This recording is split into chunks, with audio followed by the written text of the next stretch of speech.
विपरीतता आती है, अपमान होता है, प्रतिकूलता आती, तिरस्कार होता है, निष्कासन होता है, तो ये बात सामने रखो, जोई जोई प्यारो करे सोई मोहि भावे। फिर जब आप ये सामने रखोगे तो तुम्हारे सामने का दृश्य बदल जाएगा। जब प्रश्न का उत्तर दे दोगे तब आएगा भावे मोहि जोई सोई सोई करे प्यारी। भगवत रसिक जी कहते हैं जो मैं चाहता हूं वैसे केली करते हैं, एक क्षण के लिए नेत्रों से ओझल हो जाऊं तो भगवत भगवत भगवत ऐसे पुकार पड़ते हैं। चूको मत, समर्पण नहीं करोगे तो छीन लेगा काल, काल छीन लेगा। काल के अधीन है देह, ये प्राण काल के अधीन है, नष्ट हो जाएंगे। समर्पित कर दो, नष्ट होने वाली चीज तो अविनाशी मिल जाएगा। जन्म जन्मांतर से जिस महासुख के लिए भटक रहे हैं, कहीं समर्पण जाके लिखा पढ़ी नहीं करवानी है, बस आपको प्रश्न का उत्तर देना है। और प्रश्न जब आता है तो प्रश्न के रूप में नहीं आता है, समस्या के रूप में आता है। ध्यान रखना, हमारे अध्यात्म का प्रश्न ऐसे नहीं आता कि आओ बैठो उत्तर दीजिए, खड़े होइए, ये इतने प्रश्न का उत्तर मुख से दीजिए, इतने लिखित दीजिए, ऐसा नहीं होता कुछ। यहां घटना होती है। अब उस घटना में तुम्हारा ज्ञान विज्ञान खींच लिया जाएगा। अब तुम बोलो, इसका उत्तर दो, संसार की तरफ हो या हरि की तरफ। और अगर उस समय नारद जी की तरह, जैसे नारद जी का सब कुछ अपहरण हो गया, तभी उनको वो राजकुमारी प्यारी लगी, उस समय भी वो सोचते हैं कि हरि के समान हित करने वाला मेरा कोई नहीं। और एकांत में हरि की शरण में होके कहते हैं जेहि विधि होए नाथ हित मुरा करहु सुबेगी दास में तोरा। बलिहारी है, आचार्य हैं भक्ति के, प्रचंड माया की स्थिति में वो कह रहे हैं जेहि विधि होए नाथ हित मुरा करहु सुबेगी। क्या बिगड़ा, कुछ नहीं। तिरस्कार, अपमान, निष्कासन, नाना प्रकार की विपरीत परिस्थितियां, उस समय तुम किस पक्ष में हो? इष्ट और गुरु के पक्ष में हो या स्वजन संबंधी व्यवस्था, बैंक बैलेंस, अपनी संपत्ति, अपनी नौकरी, अपना वैभव, क्या किधर हो? ये उत्तर है, उत्तर। और एक सेकंड में कॉपी जांच ली जाती है। आपका उत्तर आया तो उसी क्लास में रहोगे, क्लास से तो नीचे नहीं जाओगे, नामे भक्ता प्रणश्यति, पर ऊपर भी नहीं उठ पाओगे। अभी फिर पढ़ो, फिर आएगी समस्या रूपी प्रश्न।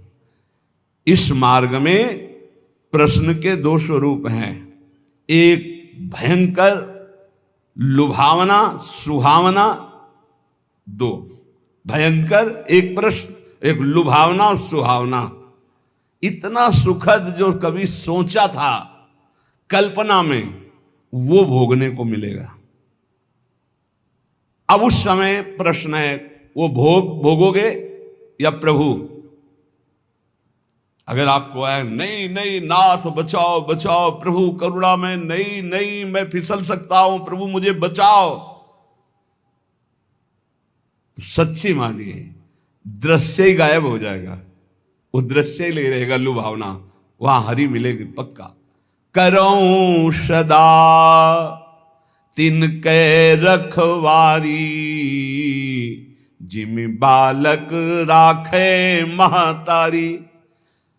पर हमें लगता है एकांत समय है और भगवान की इच्छा से ही ये सब सुख सामग्री आई, भोगो भाई। सुख सामग्री स्वीकृति, भगवान की स्वीकृति नहीं की तो गए। लुभावना सुहावना प्रश्न और भयंकर प्रश्न, ये दो जीवन में आते हैं।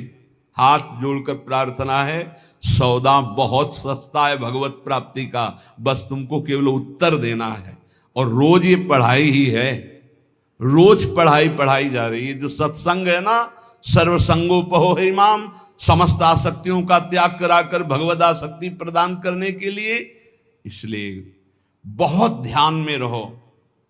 तुम भगवत प्राप्ति के लिए कदम बढ़ा रहे हो, इसलिए सर्वस्व नाश हो जाए पर हम भगवत प्राप्ति नहीं छोड़ेंगे, तो कुछ नाश ही नहीं हुआ। क्योंकि जो नाशवान है वो तो केवल नाटक था माया का, कुछ नष्ट थोड़ी होना है। कुछ नष्ट नहीं होता, कुछ भी, केवल आकृति परिवर्तित होती है। आग आग में, जल जल में, पृथ्वी पृथ्वी में, वायु वायु में, आकाश आकाश में। भगवान का अंश भगवान स्वरूप है। क्या नष्ट हुआ? कुछ नहीं। आपका परम मंगल हो जाएगा यदि आप प्रभु के पक्ष में रहेंगे। उपासक जीवन भर कदम अपने प्रभु के पाले में रखे, उस पाले में न रख दे, पर चूक हो जाती है। अगर आप प्रभु के पाले से कदम न हटाएं तो आपके लिए प्रभु सब कुछ बनने के लिए तैयार हैं। सच्ची मान लेना, हमारी बात को हृदय से समझ लीजिए। आपको लग रहा है यदि मैं संसार के पक्ष में नहीं हुआ तो नष्ट हो जाऊंगा, और हम कह रहे हैं अगर प्रभु के पक्ष में हो गए तो तुम्हारा संसार भी शाश्वत हो जाएगा, तुमको संसार में भी गोविंद ही नजर आएगा, वही शाश्वत सच्चिदानंद।